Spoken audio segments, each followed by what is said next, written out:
Hey there, folks. Tim Slade here from the eLearning Designers Academy. You know, if you're out there doing the work, you're building your portfolio, you're applying for roles, and you're still feeling stuck, this conversation is for you.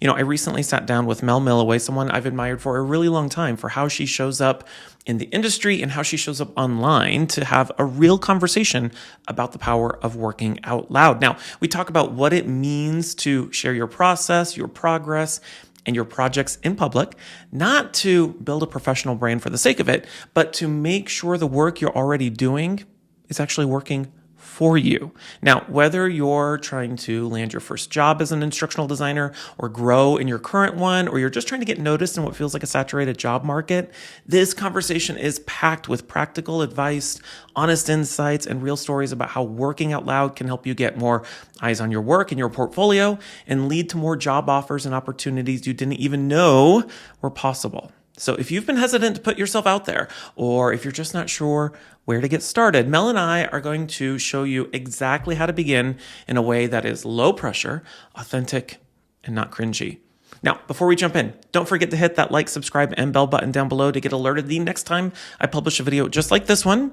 And of course, join us inside our free community inside the eLearning Designers Academy at elearningacademy.io, where we help new instructional designers and e-learning developers grow their careers by focusing on skills first.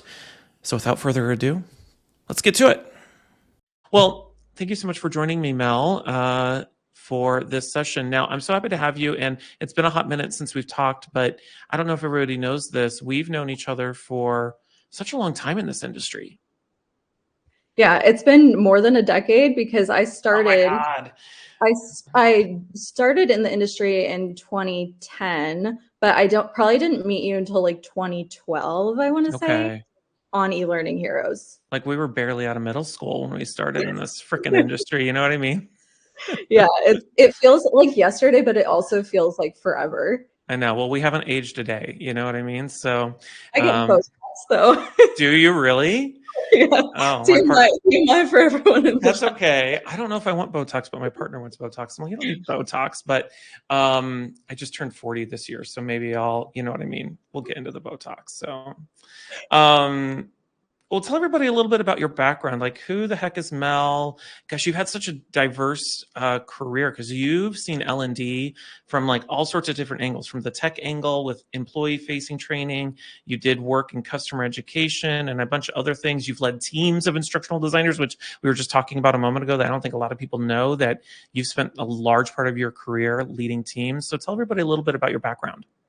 Yeah, absolutely. So it was during the recession. I was in undergrad and I was trying to figure out what I wanted to do. And my background's actually public relations. So that's what my undergrad's in. And I was just really not interested in it. I was like, I don't want to be like writing press releases for the rest of my life. I was like not interested in that. And I was in an online journalism class and I was teaching people HTML and CSS. And my professor was like, I want you to meet like the professors from this program. It's called Instructional Technology, and I think you would love it. And I went to one of the open houses and I fell in love, and I kept going back until I graduated, and I went right into grad school from undergrad, which is very rare. Most people kind of like fall in accidentally. Like I know your story, the Malkoff story and all that. But I just fell in love with instructional design and instructional technology. And so I've been, I started in pharmaceutical sales training on the instructional like technology side. I've been in like electronic health record training. I was at Siemens for a stint, commercial real estate and brokerage, tech, obviously, at Amazon. I've had probably like 5 to 6 different teams at Amazon. And then I went to Miro and customer education. So like training that goes to like actual customers, like that people can see right now. And then now I'm at Microsoft. And it's been a journey. It's been, it's been like 15 years. It's wild. I know. Isn't it crazy? I think, you know, we have a lot of folks on tonight's session who are new to instructional design or they're trying to get into it for the first time. And one of the things, I know this isn't about working out loud, but I just want to say it nonetheless. Can you help bring some validity to something that I try to tell people all the time when I tell them, like, I think a lot of times instructional design online gets sold as this thing that like cleanly fits into a box. And what it means to be an instructional designer means A, B, C, and D. And like, that's so far from the truth. Like every instructional design job, regardless of what the title is so freaking different. And yeah, like there's a foundation of like theories and methodologies, but I don't know. Do you have a take on that as I describe that? Yeah, I think it's kind of like almost like going to different restaurants. This is like the first analogy that comes to my head. Like it's all food, but the food is all very different. So it's Yeah. like when people say instructional design, it's words are so subjective, like it means something different from to everyone. And it really depends on like your leadership and it depends on like who's setting the definition of like what your team does. And that's really like where I see like clarity is like when you're in the interview process or when you're chatting with other teams, like really diving deep and figuring out like what does this team do? What do the roles do? Because it can look similar but very different, like one role that's titled exactly the same. Yeah. Yeah. It's like, it's take the restaurant analogy even further. It's like you can go to two hamburger joints and get two very different hamburgers. You know what I mean? But they're both Yeah. hamburgers. You know what I mean? Like they're both have the same like ingredients of like a bun and meat and stuff. And some hamburgers, like I went to a hamburger place with a friend this past Tuesday, and it tasted like bologna. And I was like, this is not a good hamburger. And we have bad instructional design hamburgers, and then other times we have like really good like In-N-Out hamburgers. You know? So Yes. yeah, And even to take it a step further, well, so I don't kill this like restaurant yeah, analogy too much, but even McDonald's, like you go to two different McDonald's and sometimes it's different and it's the same even in companies. Even if you're at the same company and you're in different teams, like it can be very different. Like when I was at Amazon, there's thousands of learning professionals and every team operates differently. So yeah, it's like even within the same company, you're not going to get the same thing, even if you have the same titles. yeah, So it's just team dependent. It's team dependent. That's what I would say, yeah. like my based on my experience. Yeah. Okay, good. All right, let's get to our main topic tonight. So, obviously, we're talking about working out loud, and you are somebody, and from my perspective, Mel, whether it's been on LinkedIn or even like what you post on LinkedIn is not all that different than what I've seen you do when you speak at conferences or other events. Like your whole philosophy really embodies something that was really important to me early in my career, and I lost touch of this phrase that I use, and I'm trying to bring it back into my, I don't know, my mantras, if you will, is like teach everything you know. And you are somebody who has really embraced that, whether it's online or at a conference and all of that stuff. And so I guess I want to start with like a really basic question just to kick things off, because when we talk about working out loud and sharing what you're working on and sharing what you're doing, I've had some people go, yeah, but what does that really mean to work out loud? So I guess I want to ask that to you, like what is working out loud? Yeah. To me, it means like taking the skills that you already have or the skills that you're trying to build and applying them like in the public facing way to people. So it could be like sharing screenshots of like something you're working on in Storyline and saying like, I'm building this skill and I'm doing it this way because of XYZ, like business use case or something like that. So it's really taking the skills that you have and applying them somewhere and then sharing out. Yeah. And I think too, we were talking about this before we went live. There's a really big difference between sharing what you know versus sharing what you're working on, or sharing what you're currently making progress towards versus sharing what you built. And like, can you kind of like distinguish some of those things? Because I think a lot of times people think working out loud is just posting a screenshot of what I built, or saying like, hey, I know these facts, and sharing an infographic they created in Canva about it. Like, so can you talk a little bit about the nuances there of that? Yeah, I think a good example is I'm talking about in my project right now, I'm creating an agentic like learning system to teach me how to do 3D design for 3D printing. And Mm, if I had just shared with people like this is what an agentic learning system is, this is what agents are, that's not working out loud. That's just like a kind of sharing what I know. But what I'm doing is like I know what that is, and I'm putting it into a place where here is how I am using like and building an agentic system to support that. So it's like not it's like there's knowledge versus application, right? It's almost like very meta, because it's like what we do as instructional designers. Like, you just because you can regurgitate things on a driver's ed test, like a written test, doesn't mean you can drive the car. It's like, how do you apply that and show people like, I learned this thing, and like, here's like me driving the car, and applying it to the thing that you know. Yeah. Good. Well, okay. So let's talk about, I don't know, we could talk about examples of working out loud, but I think before we do that too, I want to talk, actually, let's do this. Tell me a little bit about, tell me about do you have a process for how you work out loud, or do you have a philosophy on how and what you share? And then I'm curious to know, like, how it connects to a larger strategy in helping you, get more eyes on your work, or, land jobs or anything like that. Does that make any sense of what I'm asking? Yeah, absolutely. I think I can start with like, how do I even pick like a project Yeah. to work out loud, and then like, how do I distinguish what I share? So typically, I was talking with my manager like about this earlier this week. So this like whole like agentic thing, like it's a big focus at a lot of people's jobs, and for me, whenever I pick something to work out loud outside of work, it's typically somewhat related to like the work that I'm doing, so that not only can I build a skill that like applies to what I'm doing and I can use it on the job, I can also take that skill like and apply it to something that I enjoy doing. So it like makes it much more enjoyable. So like with the whole 3D design and teaching myself 3D design, I'm like, well, I can do two things. So people say like, feed two birds with one scone or whatever, like, um, you're getting two things out of it. So not only am I doing that, I'm also doing that. So that's typically how I do the projects. And the same with the project that I did for your challenge. So I wanted to apply some gamification elements to something at work or previously in my other role. And I was like, I'll even take things that I wanted to previously do and just never did, and then do them like on a personal project. Yeah.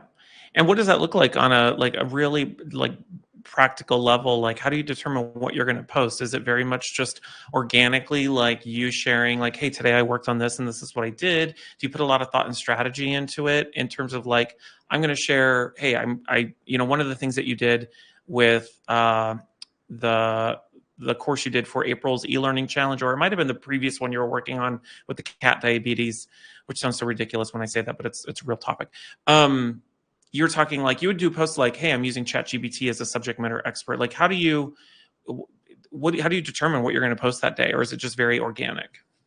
I would say it's part organic and part planned somewhat. Yeah. So what I'll typically do is like in the day that I'm working on something, I'll try to like determine like, what would people be most interested in based on things like I've posted before that like people have been interested in. So like I recently shared something I built like with a confetti thing, and I shared that previously on another project, that my Galaxia Analytics one, where you click a button in Rise and confetti goes out, and people really love that. And I was like, you know what I need to do? I need to build an app that people can make their own version of that. So like I will see what people are really interested in, and then I'll like try to reproduce that in these projects. So like the confetti one is like a good point, because people were very interested in that.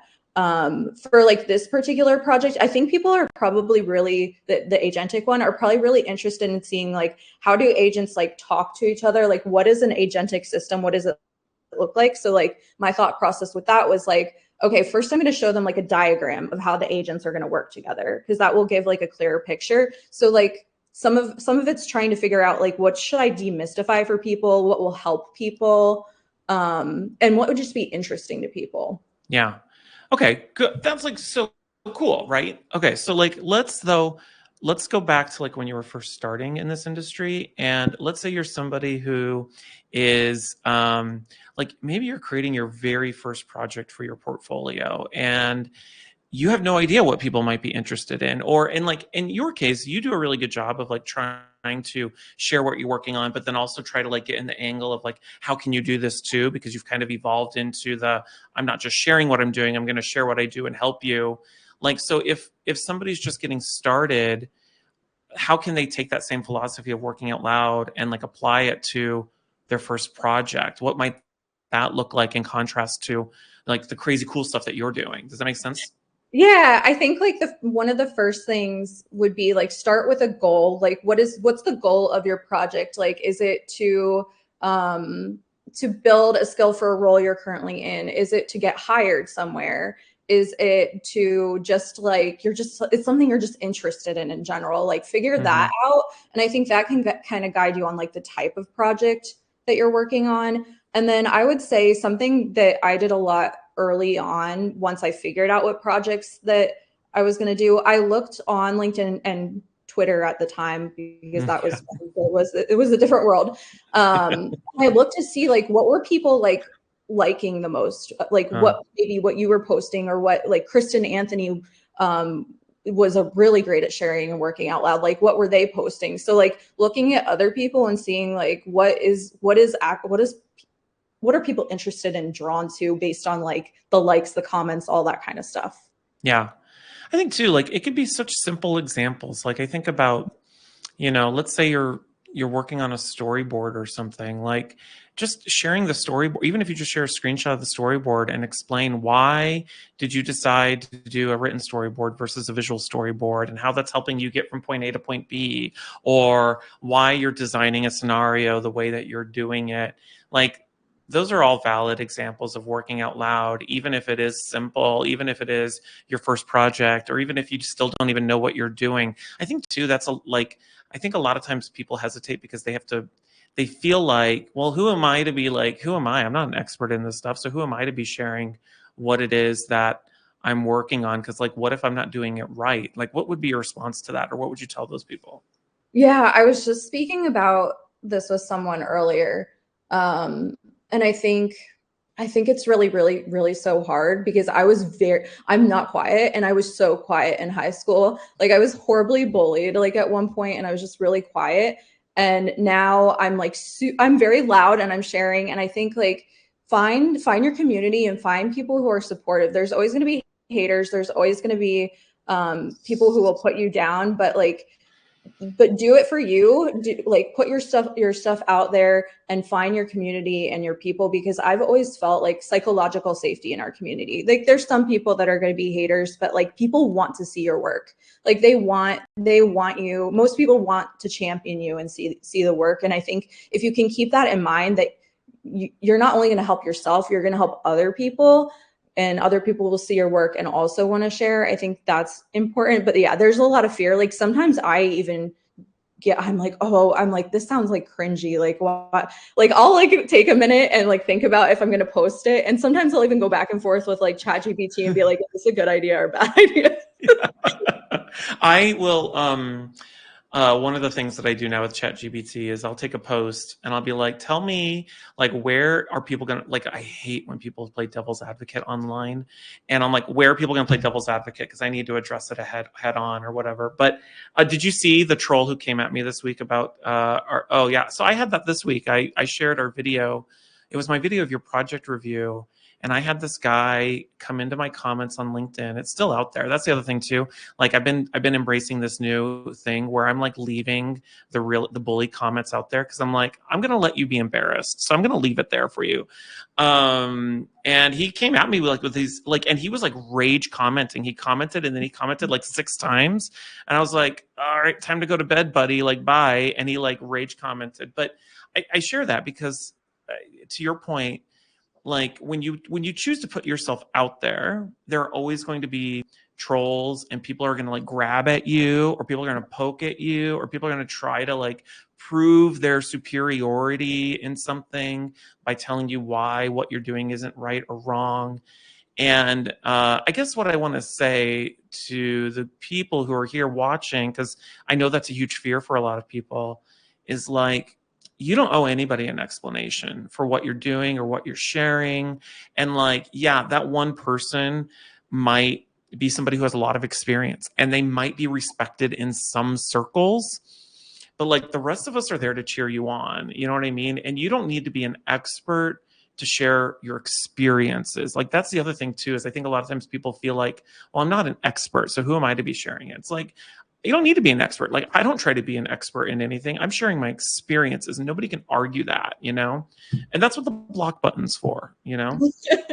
Yes, yeah, no, I 100% agree. And I think there's so much beauty because one of the things like I love even doing is like I save my work for years and years and years. You go back and you look at it and you say, look how not that it was ever bad, but look how far I've come. Like look Yeah. how many skills I've built.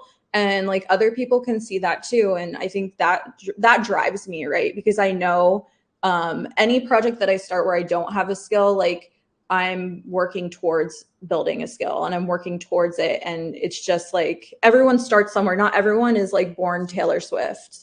So I know, or Beyonce. or Beyonce, yes.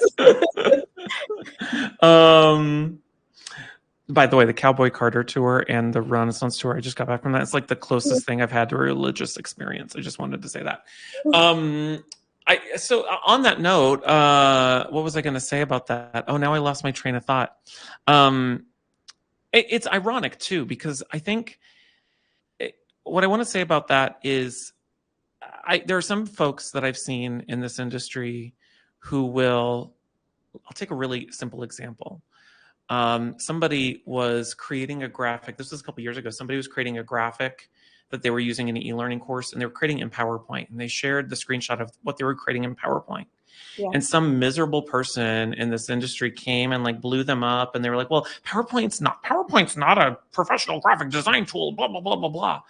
And I wanted to message them and like you did not walk into this industry or out of your mother's womb knowing how to use Adobe Illustrator. Like we all started with PowerPoint, and it's not about like what tool you use. It's the one that you're most comfortable with. Like, and I think it's always ironic that sometimes in our industry, the most critical, awful people who claim to be learning professionals like do the very opposite of what it means to be a learning professional, which means like embracing and meeting people where they're at and having empathy that, you know, people are learning, you know? So I say all that to say, like, don't let those people stop you.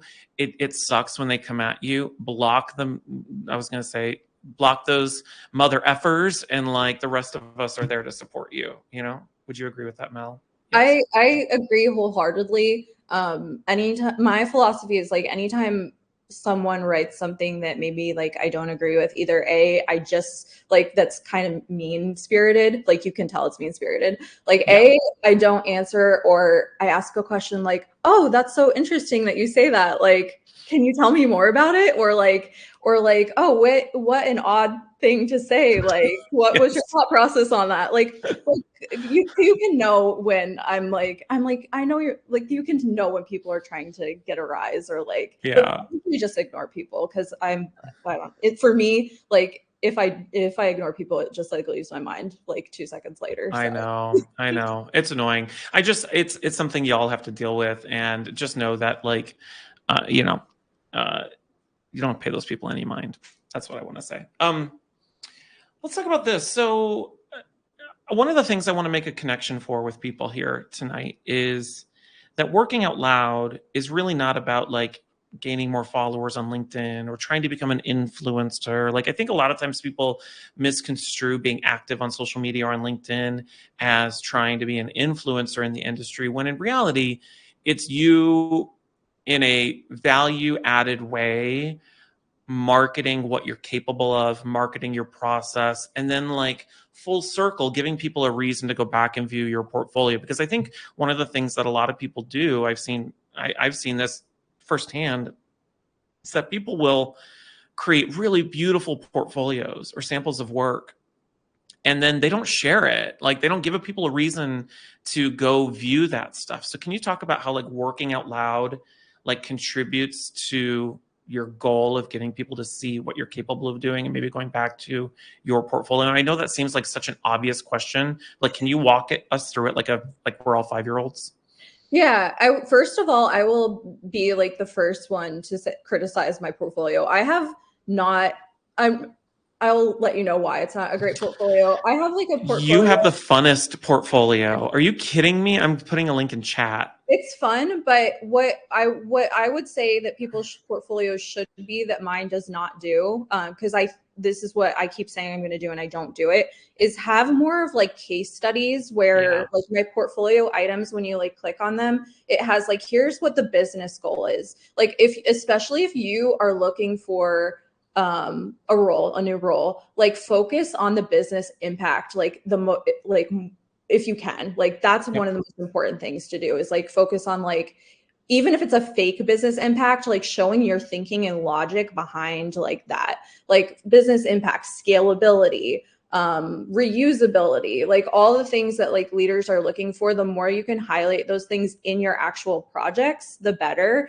Even when I do things like coding. So a good like segue into like my portfolio is like, I do a lot of coding in my work because that's one of my skills, whereas like illustration isn't one of my skills. So like figure out what your skills are and really highlight your skills. But not everyone has the skills of illustration. Not everyone has the skills of coding. So like, how do you scale and force multiply those things if other people don't have skills in that? So for me, it's like I built this like collection of apps, right, that people don't have to code, but it uses code. So like they don't ever have to touch it, but it uses my skill of code to help other people and expand my impact. And you can do the same with things like illustration. Build like little parts of like characters that people can plug and play to put together. That scales. So like when you're building your portfolio, like think of like the skills that you have and you want to focus on elevating, and like how can you make a bigger business impact with those skills and show it. It reminds me of, you just like unlocked a core memory. Like when we were first getting started, like you and I both, like before, I mean, LinkedIn always existed and Twitter was always there, but like the only community that there was the Articulate community. Like that's where like we would hang out online if it wasn't LinkedIn or Twitter. And one of the ways that I built my brand and my portfolio, and I don't see a lot of people do this as much as they used to, I would build a cool interaction or template and storyline and then share it for people to download. Like I still, like to this day, there's a template that I built years and years and years and years ago, like when Storyline first came out, that I shared as a download. And I don't know if I have to go out and see if it's there. I don't know if it's still out there. It was like the #1 download on the template community there. And like little things like that, giving people like, even if it's a simple tabs interaction or something ridiculous like that, or a scenario thing, those are simple ways where like you can build small assets, share it with the world, give it to people, like that adds value to people, and then like that becomes a thing that you can talk about, or like you could write a blog post about, or write a LinkedIn post about, and share like, how did you build it? You know what I mean? People used to do a lot of that. I don't see that as much as it was like 10 years ago. Yeah, no, and I love that. And I think it ties into what Diana's saying here. It's almost like like when you create something that other people can use, like there's a sales pitch to that. Like I created something that's reusable by like everyone, and like that shows like your like business, like your potential business impact. So it's like not only are you creating something that might be like beautiful, accessible, you like reusable, like you're showing like the business like use case of it too. And I think a lot of people create things and maybe they don't have that in mind when they're creating it, but it can actually like do that, like show a business impact. Yeah. I'll talk about that in a moment too, because I have a take on that. The other thing too, I want to say, for those of you who are curious about other ways you can share your work, one of the things that I learned really early in my career that I was introduced to is this concept of content marketing. And content marketing, the whole premise of content marketing is you share something of value to whoever your target audience is, and you're not explicitly selling anything, but you're giving people a reason to come into your orbit, to come to your website, to come to something, and then they organically see the thing that you have to offer. And like for me, as I think about like what helped me be successful as a freelancer, people ask me all the time, like, how do you find clients? I'm like, I don't know. Like they find me. And then I realized like I do a lot of things to help clients find me. I'm not going out and finding clients. And I think a lot of times when we talk about working out loud, people feel like, oh, I'm bragging about myself, or I'm being salesy, or I'm talking about myself. And I think if you reframe it from the standpoint of like, no, I'm providing something that might help another person, then you're providing value. And then that it doesn't feel salesy in that way. Yeah, exactly. 100%. Yeah. So real quickly I love that you brought up, because some people are asking about And I see a couple comments. I'll see if I have time. Or if Mel goes on a tangent, I'll try and find it and can type at the same time. And I can't remember the name of it. But what I was going to say is some people were asking earlier in chat about building their own projects. Like if everything I'm working on is proprietary, what can I do? And I want to kind of connect the dots between that question and what you were saying, Mel, about building something and having a business case behind it or a business impact. One of the things I wanted to say about that is, you can build your own samples of work for your portfolio. But what you have to think about is you have to view it through the lens of a hiring manager. And I was just giving somebody feedback about this today, is that when you build a sample of work, I think a lot of times we put so much effort into the finished product of what we're building, or the tool that we used, or what instructional strategies we used. But a lot of times hiring managers are looking at it first by going like, what was the problem you were solving? What happened in your, even if it's a hypothetical situation, like what happened that necessitated training? Or why did it need to be an e-learning course or a storyline course? And the beauty of that is like, the more detail you create into your own hypothetical project and story, and you create these parameters, then you get to craft something that is really intentional and then write a story about it, even if it's totally hypothetical. Like that still illustrates your judgment and thinking as an instructional designer. Yeah, it 100% does. And I think like one of the things that I had so many managers tell me at Amazon, whenever I was writing a paper or working on something, they would be like, what's the so what? So what's the Yeah. so what? Like, what is the so what to the business? Like, because we're doing this, like, what is the impact? Like, what is the so what for? And a lot of times a lot of learning managers that I have didn't have a background in learning. I was sitting within another organization. And so like, they don't even care about the sausage making part. They don't care what tools you use. They don't care about all that. They would just want to know like, what's the so what's the impact to the business? Like we're using this tool because it's going to save money, because it's going to be more accessible, because it's going to do, what is it going to do for the business is what I try to always go back to. Yeah, I totally agree. I'm trying to find the download that I shared in the Articulate community so very long ago. And I don't know, I'll find it and share it in the community one day. But fun story about that template. Once I share it, one time I was interviewing an instructional designer when I led my team. I've told this story. Some people have heard this story before.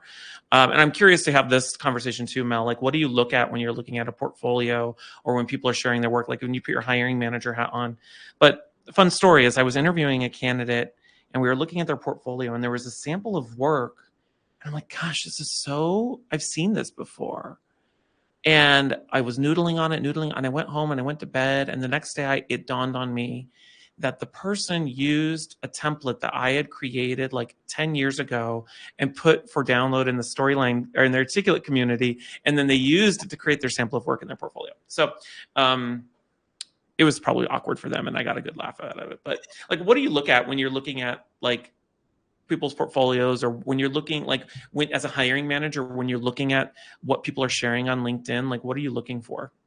Yeah, I think like I'm not currently a hiring manager, but just for context for everyone, like the past 6 years, I had been leading teams, and so doing a lot of interviews. And I also recruited and interviewed people at Amazon for all the different learning teams. I was like someone who would go and help them out to get a different learning perspective. And so one of the things that like got me a lot of like hires like in general was people from the eLearning Heroes community. I think like I was a part of the hiring process for at least like 6 people just from that community. And those were the people that were working out loud. Like you could see things that they were sharing and building and like talking about. And they were always at the front of like my mind or other people's minds when we were looking for people. We would like go straight into like where those people were in their spaces and be like, hey, like we have opportunities here. So I do know like hiring managers, when you're at the top of their mind and you're working out loud, whether it's on LinkedIn or different communities like eLearning Heroes or whatever, people see that and they think of you first. And I think that's important to note. Like the more that you are on people's feeds and the more they see your work, like the more that they are thinking of you and will reach out to you. Just like you said about like how like you have clients that just come to you, like you don't search for them. Yeah. So I would say that's an important thing. Number two would be I always look for people, like I like to call them like diamonds in the rough. Like you're not going to find someone who's like a unicorn, but how do you find someone who has like these base skills that you're looking for and seems very coachable? Like they're not like they're very open to feedback. Like they are sharing examples in their interviews where they're sharing that they're open to feedback. Like that has shown they've learned and grown, and you can kind of see like, okay, they have a gap here, but like all of the historical data that they're sharing in these interviews and stories shows me that they can grow in this area. Like they're able to. And so like, that's something that I would always look for. I would never look for a unicorn. I would just look for someone who you can like help coach and get to a place of like where you need that person to be in the role. And so how do people demonstrate that? Like when they're sharing what they're putting on LinkedIn or how they show up on, you know, in their portfolio? Like what does that look like to you? You know, like, is everyone familiar with like behavioral based interview questions where it's like, tell me about a time when? Yeah. I haven't taken this approach, but you just made me think of this. Like, almost think of all the different behavioral based questions, and can you actually show that like on your LinkedIn, like in an illustrative way? Like, tell me about a time when you worked with a stakeholder who had one idea and you had another idea. Like, share those. That's a post. Yeah, that's a post. Like, you could go through all those questions and kind of just like share those things or share parts of projects. Like, hey, like, tell me about a time when you didn't have the skill but you built it. Like, okay, like and what problem was it to solve? So you could do that and do just like a mini project, like, or be a part of the e-learning challenges you do. Yep. I think it's about like being thoughtful too. We were talking about this before we went live, and others who are here, some of you know exactly my thoughts on this, but like being really cognizant of who your target audience is when you do share online. Like, and I think it's hard because when you're in a job seeking, when you're in the position of in between jobs or you're just really seeking jobs, I think a lot of times it's easy to get caught in this trap of sharing the negative parts of your experience of your job search or the desperation, or there's a lot of what I call green banner bait out there where it's like there are people out there who will post things just to get other desperate job seekers to engage in it. And I think the thing that I wish I could help people understand is like our industry is actually really small. And even if you don't see a hiring manager very active on LinkedIn, it doesn't mean they're not seeing what's happening on LinkedIn, or they may not be looking at what you're posting. And so that's a great example where like, yeah, you could take those interview questions and turn them into posts or stories. And that's the stuff that's going to appeal to who your target audience is, which is a hiring manager. You know what I mean? And like being thoughtful and curating what it is you're sharing, right? Yeah, exactly. Yes. Yeah. Okay, so but let me ask this question, then I want to talk, you said earlier you wanted to talk about regrets, like things you've regretted sharing before, and we'll get into that.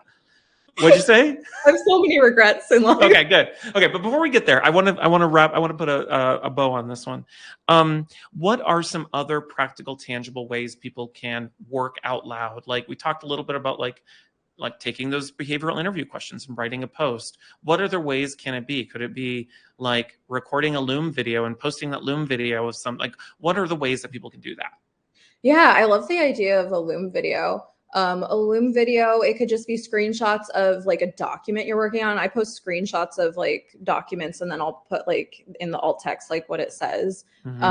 It can be just like pictures, diagrams, like it can be really anything you want it to be. Like I don't think that there's necessarily like rules to like what format that you can share. I think it's just about like, how are you sharing your thought process behind tackling something that shows like you're applying like a skill. I know like that animated GIFs, like people love those too. Like people are very drawn to those. Like if you can do things like that on LinkedIn, at least.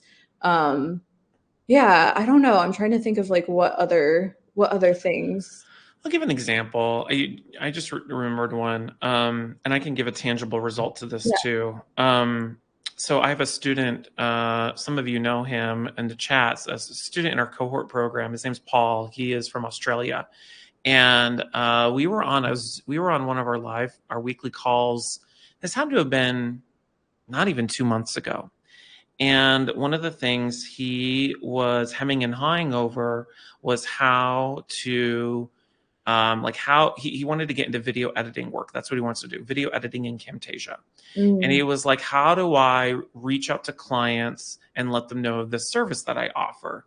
And he had this like really convoluted, if I'm remembering it correctly, he had this like really convoluted like outreach strategy where he was going to cold reach out to people. And I told him, I'm like, Paul, like, we've all get the cold outreaches on LinkedIn. You don't want to be one of the cold outreach people. Like, we all ignore them, even though I love to let them like keep following up to see how long they're going to follow up with me. I had one that like followed up for 2 years. Like, Tim, I just want to check in. I'm like, I'm not responding. I'm just going to keep this going. But so what I told him to do is I was like, Paul, what you need to do is like, you just need to start sharing videos of how to do cool shit in Camtasia. Like, share a video of like how you do a thing. And he did that. And not within like 2 weeks later, the TechSmith hired him for work. And like, that's a perfect example where he shared something, it helped other people, it demonstrated his skill set, and it was vulnerable. And the key thing too that I want to say is he did the thing that like 99% of other people weren't doing. So that's the other thing too, I guess I would recommend is like, look at your feed and go, what is everyone doing? And like, what's something I can do that they're not doing? You know, like record a video, put that out there. Nobody else is doing that. With Paul, I told him, I'm like, there's like, I can count like less than 2 fingers worth on one hand how many people out there are creating content on Camtasia. So like, go create content on Camtasia, you know? And so there's a whole lot of like, there's so many options if you just take a step back and think about it, you know? Yeah. And it's the whole thing of like, he had a goal and he's showing work that applies to that goal. Like he wanted that type of work and he's showing the type of work. And I think like that's definitely key. And I'll tell you, like, I have the same experience when I was working on my Galaxia Analytics project. It was basically like Rise that doesn't look like Rise, like very custom, like scenario based. And I started like having people reach out to me, can you do like custom Rise work? And I was like, I didn't have a goal to do that, but like, if that's your goal, like, and you want to do work in Rise, like that's like one way to do it is like, just start building stuff, share what you're building, and hopefully it will come. Zainab wanted to know where I get my shirts from. I get them from Nordstrom Rack or Dillard's. That's where I get my shirts from. And because I use them, like I use some of these shirts exclusively for YouTube filming, which is very vain of me, but it's a business expense. You know what I mean? So I get to go on little shopping sprees that are business expenses. So thank you. Okay, so what are some regrets? Tell us your regrets about things on LinkedIn, and then I'll think of some regrets too. I don't even know, so maybe necessarily so much LinkedIn, but actually I can share one from LinkedIn. But first, like Twitter, like back years ago, I'll go back to Twitter because I learned from a lot of my regrets and I did not repeat them. I think like I outwardly criticize people on Twitter, not in like a really negative way, but maybe in a way that wasn't conducive to like what I wanted my brand to be and like where I wanted to go. And like, even those things, like, I think you have to think about like, what's the intended outcome, and is what you're doing getting to it in a way that is working for you. So like my example is, I saw at a conference that on a certain tech topic, it was just all male people on the panel. And I kind of like outwardly said something. I was like, this doesn't seem right. Like, why don't you, like, why are there no women on this panel? And the way that I approached it was just like never assume, like people will see the one post that you post and they will assume everything about you from that post. And the way that you word things, the way that you approach things, you have to be so cognizant, because that one post can become your whole identity for a period of time, which is like what happened to me. And I regret the way that I approached it. And that was one of those things. And the same on LinkedIn. Every post that you do, there's going to be probably one person who knows nothing about you and is going to assume everything about you from that post. So when you're posting, like, make sure that it aligns with the goal that you're going for and like the brand that you want to represent. Yeah, I totally get that. And it's hard. Like we've all like fallen into being snarkier than we should have been. And I know I've fallen into that before. And I think the thing that, when I reflect on that, I ask myself when I post something like, is this attracting the type of people I want in my orbit or not? You know what I mean? And if it's not attracting the people I'm interested in or wanting to engage with, then it's probably not worth it. You know what I mean? And that's where, like, when you see people out there too, like, to connect that to what we were talking about earlier, like when you're job hunting and you want to scream into the void about how frustrating the job search process is, or that a Yeah. recruiter ghosted you, or whatever. Like, yeah, those are valid feelings. Like I still feel like some of the snarky stuff I've posted, like I still feel it, like I still believe it, but like it doesn't mean it was for the world to see. You know what I mean? And you have to, like, again, it's like finding this balance between being authentic and then also curating what you want people to see of you. You know what I mean? Yeah, and it's so hard because like you like even I go like if you look at my LinkedIn, it like seems like all like happiness and cheers, but like in real life I have like I have anxiety. I'm like a real person, all that kind of stuff. But I think like one of the things when you post like like the sort of like green banner, like, hey, I've been out of a job for XY, like all this stuff is happening. When hiring managers see that, sometimes they might go into like a place of like, oh, this person seems like they're going to bring doom and gloom to my team, or like you kind of have to put yourself in their shoes. And I know that's like really hard to do. And so like I think it's also good to be cognizant of like you're going through a hard time and feeling really rough, but like is that post Which is valid, which is totally valid. so valid, and but is that post going to kind of like not do what I want it to do, I guess is like what I'm trying to get. Yeah. Yep. I totally agree with that. And yeah, the other thing too that you said is like it's hard too because I think I had this realization during the pandemic about LinkedIn is really no different in terms of how it affects our mental health than Instagram or any other social media. It's just like it affects us in our professional mindset because you go on LinkedIn and sometimes it seems like everyone's successful, everyone's happy. And I guess the thing I want people to know too about that is like you are seeing that much of like that person's world and their success, and you're not seeing like the struggle that went into that or the bad day that they had or the years that went into whatever it is that they're sharing. And I think too, like one of the things that I've tried to embody is like if I'm going to share a success, I'm going to share the context of like what it took to get there, because it didn't just happen because I woke up one day and put on my Nordstrom Rack shirt and turned on all my lights and had my fancy cam on. You know what I mean? It takes so long, and I think like I've told you this story like a million times, and like my partner knows, like I feel like everyone in my life knows. When I first started creating e-learning and Storyline, I would look at your work as there was one with like these like it was a space one and like things would like expand out. And I remember looking at work and I would be and you won the e-learning challenge and like the e-learning heroes challenge, and I was like I want to like how can I get to that? How can I get to that? And like I think like at the moment, like in my own zone, I was like imposter syndrome, down on myself. And now like looking back, I realize how long it takes to build a skill. It takes so long.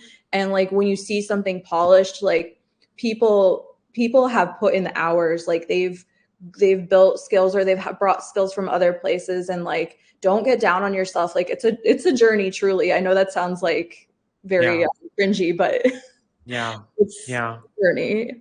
All right. I totally agree with that. And you have to remind yourself that uh, you're not behind, you're at wherever you're at, and like other people are just on a different part of the path than you are. And like and you know a year from now, you're going to look back at the stuff you created and you're like, God, that was awful. But there are then people who are at where you were looking at the stuff you're doing and going, oh my gosh, I wish I could do that sort of stuff too. But it's hard to maintain that perspective. And the thing too is like, I don't know if this is true for you, Mel. This is true for me. I'm an expert at finding anybody who's doing that thing that I'm doing. They're doing it better than me. And you know what I mean? And the thing you have to realize is like, you're always going to find the person doing it better than you. And that's always going to exist. And that's okay.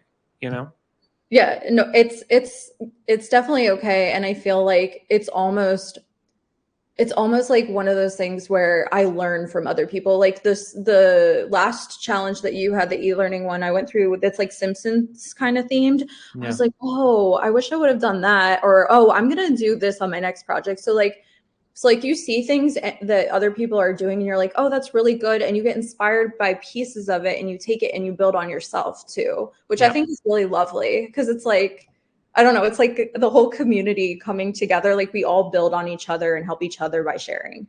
And when you work out loud, even if you're just getting started, I promise you, like you're sharing something that somebody else is going to go take inspired by and go, oh my gosh, you helped me do that thing. You know what I mean? That's like the power of all of that. So I wanted to say this real quickly, because I know there was a couple comments in chat, like with the monthly e-learning challenges, it's hard to do the whole course in the month. Like the other thing too, I want you all to remember about the challenges is it's not about, it's really not about the deadline. You know what I mean? It's about building something that you can put in your portfolio. And so whether it takes you a month or a month and a half or 2 months, like don't let the fact that, you were building something, the deadline lapsed, stop you. Like finish the thing or go back to an old challenge and pick a topic and build something. Because at the end of the day, the goal isn't really about competing in the challenge. It's about having something that you can put in your portfolio, Yeah, and I agree. Like the feline diabetes one, I didn't submit it. I don't even think I really submitted it, but I let it go for like months.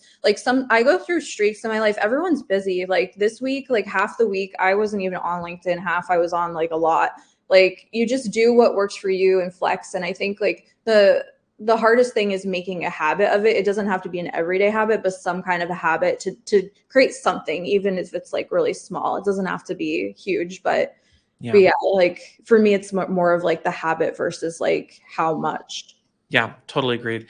All right, so we're gonna, in our last few minutes, I want to do a little Q&A because we have some questions in the questions pod. But before we get to that, I got to do my little plug because these events are sponsored by me and the eLearning Designers Academy. So for anyone out there, if you're looking for getting hands-on practice on the whole instructional design and e-learning development process with feedback and coaching to learn the actual process of instructional design and how it works in the real world, build a sample of work and get support on your portfolio and career, then I invite you all to check out our cohort and learn about that there. Okay, so let's do some Q&A. We're going to do it according to upvotes for most popular. So Anne wanted to know, and we might have addressed this a little bit, but we can dive into some more examples. So Anne wanted to know, what's a good example of a post that works out loud?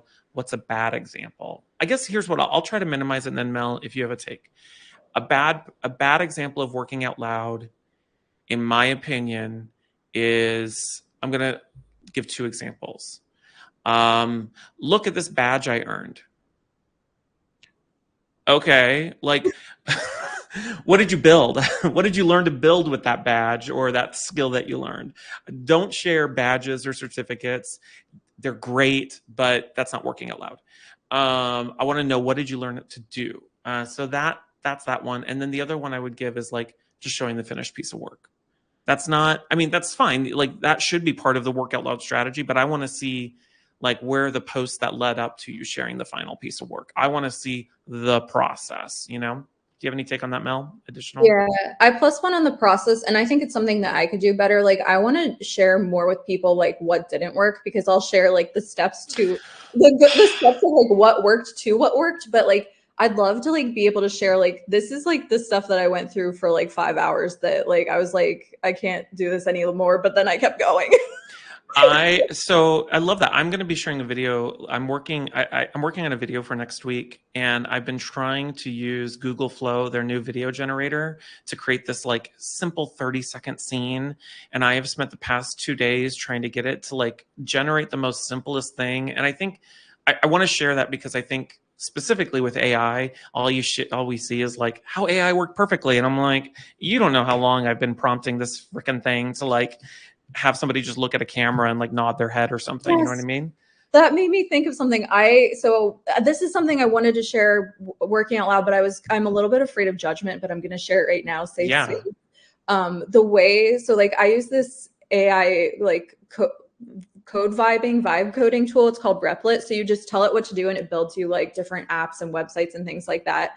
I actually like I talk to ChatGPT and then I tell it and then it tells me what to tell Replit. So I did that today. I was doing it with the Google Flow thing, and the prompt, I'm like, I just need a woman who's walking around a room looking at a chalkboard, and it's not doing, and that's what I typed. And then I went into ChatGPT, and I'm like, I don't know what Google Flow's doing, but I'm like, here's what I want to do, and then it wrote this prompt, and I got a better result from it. And I'm like, oh, okay, yeah, I'm with you. It's just crazy. Yeah, and what I'm getting at is it's not always easy. Like you don't it's not like someone's just taking a tool and they're like magic, like they make magic with it. Like I'm like in this tool and then I'm over in this tool and I got like the screens like matrix like style and like I'm going for hours and it's like not like it's never like something may seem cool and crisp like when I post it, but like the process to get there is like I just sit for hours sometimes and just Yeah. Yeah. go. Totally. All right. So let's get the next question. Lacey wants to know. She says, I want to work out loud to share my courses that I'm building for my portfolio. I've been using Miro as a digital documentation space. That's great. I'm terrified of sharing though. I'm a planner, overthinker, and building when I don't entirely know what I'm doing is scary to me. Learning while building is scary to me, but I am. Any tips on how to work out loud or document work in a way that is useful, shareable to others? I know how to document for myself, but I want to share my work in a way that will be shareable with others. Think those further along who I want to get perspectives from. I don't know. Do you have any tips on how to get over that Yeah. fear? Maybe like there's a few different ways. Like one, maybe find someone who can be like your confidant. Is that the best word? Mm-hmm. Like someone who like you're like, hey, like I've never done this before. Like what are your thoughts on this? Like sometimes it's helpful to have someone just like as a sounding board. And then two, maybe just like sometimes I just put stuff out there like and then see what sticks. Like what do I like you it's okay to just you can post like 1,000 times a day and that's fine. Like and Yeah. just see like what takes traction, what are people most interested in, or even like get feedback from people and be like, hey, I posted this, like what are your thoughts on this? Yeah. I'll say two things. First off, like I have to remind myself this too often. Nobody's paying attention to you as much as you think they are. You know Yeah. what I mean? Like most people are paying attention to themselves. And then the second thing, I don't remember what my second thing was now that I'm saying it. And that's okay. What I was going to say is it's never not going to be scary. Like it's always going to be scary the first couple of times you do it. And then the more you do it and the more people engage with it, you're going to learn really quickly what works, what doesn't work. And so like it's scary, but you just got to do it at some point, and maybe start with a confidant to help you feel more comfortable with that. Okay. Yes. John wants to know any suggestions on how to present portfolio projects that are based on fictitious challenges without dishonestly claiming they're for real clients, but don't get dismissed because they're not real clients. I've never, I as a hiring manager and the hiring managers I've worked with, nobody cares that it's real or not. Like hiring managers understand that you can't share your real work because they don't want you to share the proprietary stuff if they hire you. So there's no shame in it being fictitious. You can demonstrate your thinking and explain it and be completely open and honest that it was fictitious. Mel, do you have thoughts on that too? Yeah, and like I also some of the projects that I'll do are kind of based off of things I have done in work in the past, and so I can talk. I'm like, here's what I created for this fictitious project, and here is the actual like behavioral scenario of what I did on the real project. So if you can kind of marry the two, then you can show something that isn't that obviously like you're allowed to show, but then you can tell the story of the other thing.